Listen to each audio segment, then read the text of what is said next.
Hi everyone, welcome to study class. हम लोग Indian geography का अध्ययन कर रहे हैं और इस दिशा में हम जो हमारा पहला टॉपिक चल रहा है वह है भारत का सामान्य परिचय।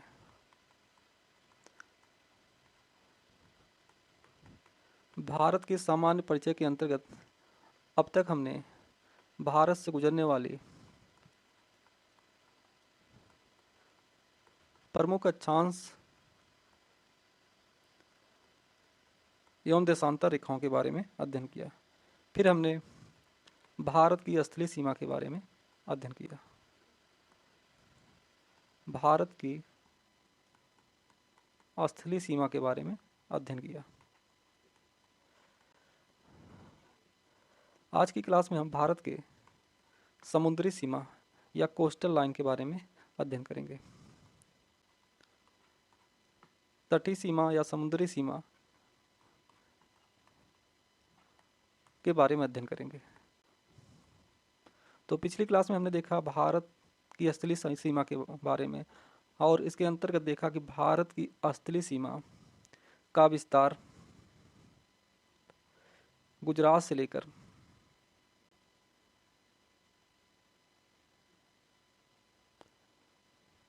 लद्दाख, हिमाचल प्रदेश, उत्तराखंड, उत्तर प्रदेश, बिहार, सिक्किम, असम, अरुणाचल प्रदेश, नागालैंड, मणिपुर, मिजोरम, त्रिपुरा और पश्चिम बंगाल तक इसका विस्तार है। और स्थलीय सीमा की लंबाई हमने देखा था वह है 15,106.7 किलोमीटर है इसकी लंबाई। और इसके अंतर्गत हमने देखा भारत की स्थलीय सीमा 7 देशों के साथ संपर्क करती है या साझा करती है, जिसमें पश्चिम की तरफ पाकिस्तान है और भारत और पाकिस्तान के मध्य जो स्थलीय सीमा है वह किस नाम से जानी जाती है? रेड क्लिफ लाइन से जानी जाती है। रेड क्लिफ लाइन के नाम से जानी जाती है। और हमने देखा रेड क्लिफ लाइन का निर्धारण कब किया गया था? 17 अगस्त 1947 को किया गया था। और भारत और पाकिस्तान के बीच जो स्थलीय सीमा है उसकी लंबाई कितना है? 3,323 किलोमीटर थी। और भारत के कौन कौन से राज्य पाकिस्तान के साथ सीमा साझा करते हैं? जिसमें दक्षिण की तरफ है गुजरात, फिर है राजस्थान, इसके बाद पंजाब का नंबर आता है, फिर जम्मू एंड कश्मीर है, इसके बाद लद्दाख है। तो इसमें 3 स्टेट हैं और 2 यूनियन टेरिटरी हैं जिसकी सीमा पाकिस्तान के साथ साझा या संपर्क करती है। फिर हमने देखा अफगानिस्तान और भारत के मध्य जो स्थलीय सीमा है उसकी लंबाई 106 किलोमीटर है और उसका नाम क्या है? डूरंट लाइन के नाम से जाना जाता है।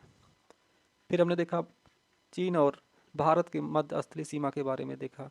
भारत और चीन की मध्य स्थलीय सीमा की लंबाई कितना है? 3,488 किलोमीटर है। और भारत के कौन कौन से राज्य चीन के साथ सीमा साझा करते हैं? जिसमें उत्तर की तरफ है लद्दाख है, लद्दाख के बाद हिमाचल प्रदेश है, फिर उत्तराखंड चीन के साथ सीमा साझा करता है, फिर इधर आते हैं तो सिक्किम भी चीन के साथ सीमा साझा करता है, और फिर अरुणाचल प्रदेश चीन के साथ सीमा साझा करता है। और अरुणाचल प्रदेश और चीन के बीच जो बॉर्डर लाइन है उसे कहा जाता है मैकमोहन लाइन। और मैकमोहन लाइन का निर्धारण कब किया गया था? 1914 में किया गया था। 1914 में शिमला समझौते के तहत। और इस लाइन का नाम क्या है? मैकमोहन लाइन है। और यह मैकमोहन लाइन का विस्तार देखा जाए तो भूटान से लेकर अरुणाचल प्रदेश में स्थित दीपू दर्रा तक है। दीपू दर्रा को हमने बताया था, हमने देखा दीपू दर्रा को कहा जाता है ट्रायंगल ऑफ इंडिया कहा जाता है। ट्रायंगल ऑफ इंडिया कहा जाता है क्योंकि दीपू दर्रा के पास चाइना की सीमा लगती है और इधर म्यांमार की सीमा लगती है और भारत की सीमा लगती है, तो इसे ट्रायंगल ऑफ इंडिया कहा जाता है। फिर हमने देखा म्यांमार और भारत के मध्य स्थलीय सीमा की लंबाई कितना है? वह है 1643 किलोमीटर है। 1643 किलोमीटर म्यांमार के साथ सीमा साझा करता है भारत। और भारत के कौन कौन से राज्य म्यांमार के साथ सीमा साझा करते हैं, जिसमें ऊपर की तरफ है अरुणाचल प्रदेश, फिर उसके दक्षिण में है नागालैंड, नागालैंड के बाद है मणिपुर का नंबर आता है, और मिजोरम भी म्यांमार के साथ सीमा साझा करता है। और म्यांमार और भारत के मध्य एक पर्वत श्रेणी है। वह पर्वत श्रेणी कौन सी है? वह है अराकान योमा है। फिर हमने देखा बांग्लादेश और भारत के मध्य स्थलीय सीमा के बारे में अध्ययन किया और देखा कि भारत और बांग्लादेश के मध्य स्थलीय सीमा की लंबाई कितना है, 4096 किलोमीटर है। और भारत के कौन कौन से राज्य बांग्लादेश से सीमा साझा करते हैं, जिसमें पश्चिम बंगाल था, फिर पश्चिम बंगाल के बाद असम है, असम के बाद मेघालय है, मेघालय भी सीमा साझा करता है, फिर त्रिपुरा तीनों तरफ से घिरा हुआ है बांग्लादेश से, त्रिपुरा है, और मिजोरम बांग्लादेश के साथ सीमा साझा करता है। फिर हमने देखा नेपाल और भारत के मध्य स्थलीय सीमा की लंबाई कितना है, वह है 1751 किलोमीटर है। और भारत के कौन कौन से राज्य नेपाल के साथ सीमा साझा करते हैं, जिसमें उत्तराखंड शामिल था, फिर उत्तर प्रदेश, बिहार, पश्चिम बंगाल और सिक्किम नेपाल के साथ सीमा साझा करते हैं। फिर हमने भूटान के बारे में अध्ययन किया, भूटान और भारत के मध्य स्थलीय सीमा के बारे में देखा और उसकी लंबाई कितना है, 699 किलोमीटर है। और भारत के कौन कौन से राज्य भूटान के साथ सीमा साझा करते हैं, जिसमें सिक्किम है, पश्चिम बंगाल आता है, इसके बाद अरुणाचल प्रदेश आता है। तो इस तरह हमने देखा भारत की स्थलीय सीमा के बारे में अध्ययन किया। आज हम भारत के समुद्री सीमा के बारे में अध्ययन करेंगे। यदि देखा जाए भारत की समुद्री सीमा की लंबाई मुख्य स्थल खंड का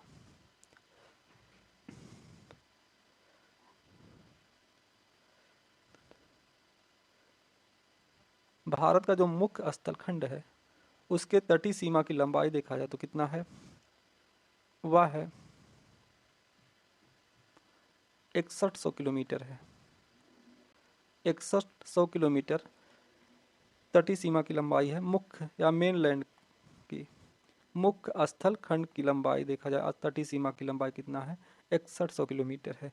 यदि हम भारत में स्थित द्वीपों को शामिल कर लें, आइलैंड को शामिल कर लें, इधर है अंडमान निकोबार द्वीप समूह और इधर है लक्षद्वीप, इनको यदि शामिल किया जाए और तब देखा जाए तटीय सीमा की लंबाई कितना हो जाती है, तो तटीय सीमा की लंबाई हो जाएगी किलोमीटर हो जाती है।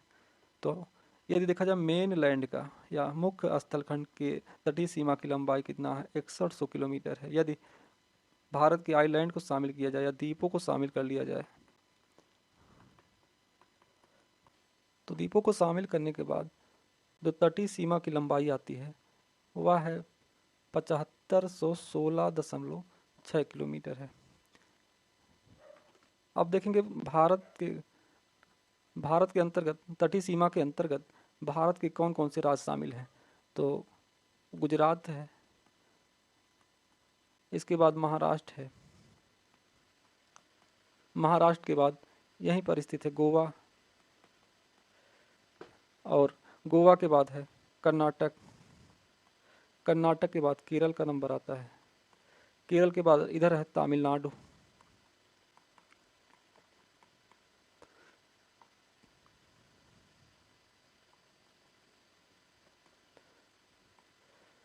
तमिलनाडु के बाद आंध्र प्रदेश है, आंध्र प्रदेश के बाद उड़ीसा, उड़ीसा के बाद वेस्ट बंगाल, पश्चिम बंगाल आता है। तो इन राज्यों की जो है तटीय सीमा है। तो हमने देखा गुजरात 1, महाराष्ट्र 2, गोवा 3, कर्नाटक 4, केरल 5, तमिलनाडु 6, आंध्र प्रदेश 7, उड़ीसा 9 और पश्चिम बंगाल उड़ीसा 8 और पश्चिम बंगाल 9। तो 9 राज्यों की तटीय सीमा। तो यदि देखा जाए भारत के तटीय सीमा के अंतर्गत कितने राज्य शामिल हैं, 9 राज्य हैं। अब यदि केंद्र शासित प्रदेश को भी शामिल कर लिया जाए तो कुल कितने होंगे, तो 4 केंद्र शासित प्रदेश हैं, उनकी भी सीमा क्या है, समुद्र से साझा करती है। उसमें 4 केंद्र शासित प्रदेश में कौन कौन है? एक है दमन द्वीप, दूसरा है पांडुचेरी और लक्षद्वीप, और लक्षद्वीप के बाद अंडमान निकोबार। तो देखा जाए भारत की तटीय सीमा के अंतर्गत 9 राज्य हैं और 4 केंद्र शासित प्रदेश हैं। तो टोटल संख्या कितनी हो जाएगी? 13 राज्यों और यूनियन टेरिटरी की सीमा जो कि तटीय सीमा है, जो समुद्र से साझा करती है।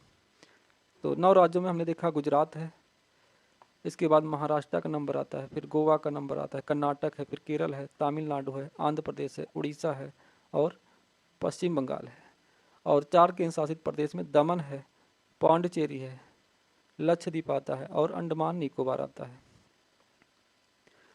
अब यहाँ प्रश्न बन सकता है, सबसे लंबी तटीय सीमा किस राज्य की है? सबसे लंबी तटीय सीमा किस राज्य की है? तो सबसे पहले आता है गुजरात का नंबर। गुजरात की तटीय सीमा सबसे लंबी है। इसके बाद नंबर आता है आंध्र प्रदेश का। आंध्र प्रदेश के बाद तमिलनाडु की तटीय सीमा का नंबर आता है और तमिलनाडु के बाद महाराष्ट्र। तो सबसे अधिकतम तटीय सीमा किसकी है? गुजरात की है। इसके बाद आंध्र प्रदेश, इसके बाद तमिलनाडु, फिर महाराष्ट्र की। और राज्यों में देखा जाए सबसे कम तटीय सीमा किसकी है? वह है गोवा की, सबसे कम है। तो हमने देखा भारत के कौन कौन से राज्य जिसकी सीमा समुद्र से साझा करती है, जिसमें हमने देखा गुजरात है, महाराष्ट्र है, गोवा है, कर्नाटक, केरल और पूरब की तरफ तमिलनाडु है, आंध्र प्रदेश है, उड़ीसा है, उड़ीसा के बाद पश्चिम बंगाल है। और भारत के दक्षिण में एक देश है श्रीलंका। श्रीलंका और भारत को अलग करने वाली एक है पाक जल डमरू। पाक जल डमरू के माध्यम से भारत और श्रीलंका अलग होता है। और पाक जल डमरू क्या करती है? बे ऑफ बंगाल को और इधर है मन्नार की खाड़ी को जोड़ती है, मन्नार की खाड़ी को जोड़ती है। और भारत के दक्षिण में ही मालदीव स्थित है और 8 डिग्री चैनल क्या करता है? मालदीव को भारत से अलग करता है। और इसी के उत्तर में 8 डिग्री चैनल के उत्तर में क्या है? लक्षद्वीप, और उसके दक्षिण में मिनिकॉय द्वीप है। तो आज हमने भारत की तटीय सीमा के बारे में अध्ययन किया और देखा कि भारत की तटीय सीमा की लंबाई कितना है? 7516 है। यदि इस द्वीपों को बाहर कर दिया जाए, आइलैंड की सीमा को बाहर कर दिया जाए, तो वह लंबाई कितनी हो जाती है? मुख्य स्थलखंड की लंबाई 6100 किलोमीटर है। और जबकि आइलैंड को शामिल किया जाता है भारत के, तो वह लंबाई हो जाती है 7516.6 किलोमीटर हो जाती है। तो आज हमने भारत की तटीय सीमा के बारे में अध्ययन किया और इसके अंतर्गत देखा कि भारत के कौन कौन से राज्य जो तटीय सीमा साझा करते हैं, जिसके अंतर्गत गुजरात है, महाराष्ट्र है, गोवा, कर्नाटक, केरल, तमिलनाडु, आंध्र प्रदेश, उड़ीसा और पश्चिम बंगाल है। और हमने देखा सबसे अधिक तटीय सीमा किसकी है? वह है गुजरात है, इसके बाद आंध्रा का नंबर आता है, फिर तमिलनाडु है, फिर महाराष्ट्र है। और सबसे कम तटीय सीमा किस राज्य की है? वह है गोवा। तो आज की क्लास हम बस यहीं समाप्त करते हैं। तब तक के लिए धन्यवाद।